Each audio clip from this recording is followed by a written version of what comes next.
Group സ്റ്റേജിലെ അവസാന മത്സരം ഇന്നലെ അവസാനിച്ചപ്പോൾ വിജയത്തോടെ RCB ക്വാളിഫയർ 1 ഉറപ്പിക്കുകയാണ് ചെയ്തത്. അതുകൊണ്ട് ഈ മത്സരത്തിന്റെ ഒരു റിവ്യൂ ആണ് ഈ വീഡിയോയിലൂടെ നമ്മൾ കാണാൻ പോകുന്നത്.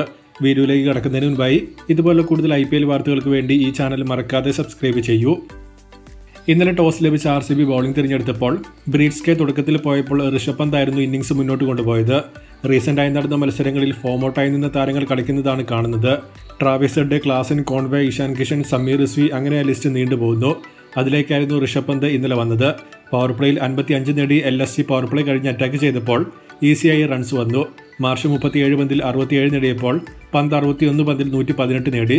കറക്റ്റായി അവസാന മത്സരത്തിൽ സെഞ്ചുറി നേടി റീറ്റേൺ ചെയ്യാനുള്ള പണി ഋഷഭ് പന്ത് ചെയ്തു വെച്ചിട്ടുണ്ട്. ഇൻ കേസ് ലേലത്തിലേക്ക് പോയാലും ഈ പെർഫോമൻസിന്റെ അടിസ്ഥാനത്തിൽ ഏതെങ്കിലും ഒരു ടീം കാശ് മുടക്കും. 227-3 എന്ന നിലയിലായിരുന്നു മത്സരം LSG അവസാനിപ്പിച്ചത്. RCB നോക്കിയാൽ പ്ലേ ഓഫിൽ ഡെഫിനറ്റായും രജത് പട്ടിദാർ ക്യാപ്റ്റൻസിയിലേക്ക് തിരികെ വരണമെന്നത് കഴിഞ്ഞ 2 മത്സരങ്ങളും കാണിച്ചു തരുന്നുണ്ട്.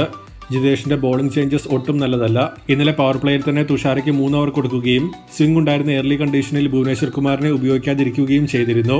സ്വിംഗ് പോയ 5-ാം ഓവറിലായിരുന്നു ഭുവിയെ പവർ പ്ലേയിൽ കൊണ്ടുവന്നത്. ഹേസൽവുഡ് ഇല്ലാത്തതുകൊണ്ട് ഭുവിയുടെ 3 ഓവർ ഡെത്തിലേക്ക് മാറ്റുകയാണ് എന്നായിരുന്നു അത് കണ്ടപ്പോൾ തോന്നിയത്. എന്നാൽ 7-ാം ഓവറിൽ പിന്നെയും ഭുവിയെ കൊണ്ടുവന്ന് 1 ഓവർ കൂടി തീർത്തതോടെ ടോട്ടൽ ലോജിക്ക് എന്തായിരുന്നു എന്ന് പിടികിട്ടുന്നില്ലായിരുന്നു. ബേസിക്കലി 7 ഓവർ കൊണ്ട് മെയിൻ ബോളേഴ്സ് 2 പേരുടെയും 5 ഓവർ തീർത്തു. നന്നായി എറിഞ്ഞ കൃണാൽ പാണ്ഡ്യയ്ക്ക് 2 ഓവർ മാത്രം കൊടുത്തപ്പോൾ ഡെത്തിലും ഇതായിരുന്നു അവസ്ഥ. 18-ാം ഓവർ ആയപ്പോൾ ഭുവിയും തുഷാരയും ബോൾ ഔട്ടായി. അതോടെ 20th ഓവർ റൊമാരിയോ ഷെപ്പേർഡ് എറിയണം എന്നതായിരുന്നു അവസ്ഥ. സിമ്പിളായ 2 ബെസ്റ്റ് ബോളേഴ്സിന്റെ 4 ഓവർ വീതം പവർ പ്ലേയിലും ഡെത്തിലുമാണ് ക്യാപ്റ്റന്മാർ യൂസ് ചെയ്യുന്നത്. അത് മൊത്തം അവിയൽ പരുവത്തിലായിരുന്നു ജിതേഷ് കൊണ്ടുപോയത്. SRHുമായുള്ള മത്സരവും ഇതിന്റെ മറ്റൊരു എക്സാമ്പിൾ ആയിരുന്നു. സോ പ്ലേ ഓഫിൽ സ്ട്രോങ് ടീംസ് വരുമ്പോൾ പട്ടിദാർ തിരിച്ചു വരേണ്ടത് RCBക്ക് മസ്റ്റാണ്. മറുപടി ബാറ്റിംഗിൽ കോഹ്ലി തകർപ്പൻ സ്റ്റാർട്ട് RCBക്ക് കൊടുത്തപ്പോൾ 66-1 ആയിരുന്നു പവർ പ്ലേയിൽ RCB. ശേഷം റൺ റേറ്റ് അതേ ഫ്ലോയിൽ മുന്നോട്ട് പോയപ്പോൾ 8-ാം ഓവറിൽ പട്ടിദാർ, ലിവിങ്സ്റ്റൺ എന്നിവർ പുറത്തായി റൺ റേറ്റ് ചെറുതായി താഴേക്ക് വന്നിരുന്നു.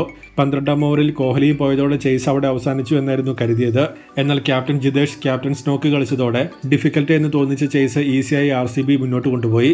മത്സരത്തിന്റെ ഒരു ഘട്ടത്തിലും LSG ബൗളേഴ്സിന് സമ്മർദ്ദം കൊടുക്കാൻ പറ്റിയില്ല എന്നതായിരുന്നു വാസ്തവം.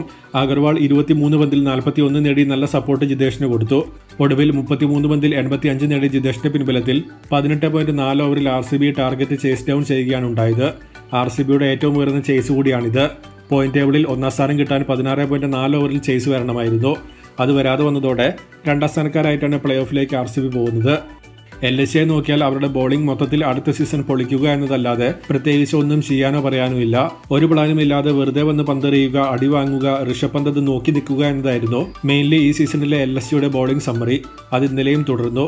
ജിതേഷ് 20-ൽ നിന്നപ്പോൾ ഓറൂക്ക് നഷ്ടപ്പെടുത്തിയ ഈസി റൺഔട്ട് ചാൻസ് മത്സരത്തിൽ വലിയ ഇമ്പാക്റ്റ് കൊണ്ടുവന്നിട്ടുണ്ട്. അവസാനമായി മത്സരത്തിന്റെ സ്കോർ കാർഡിലേക്ക് വന്നിട്ടുണ്ടെങ്കിൽ ടോസ് നഷ്ടപ്പെട്ട് ബാറ്റിംഗിനിറങ്ങിയ ലക്നൗ 227 നേടിയപ്പോൾ മറുപടി ബാറ്റിംഗിൽ അനായാസമായി 6 വിക്കറ്റിന് RCB മത്സരം വിജയിക്കുകയാണ് ഉണ്ടായത്.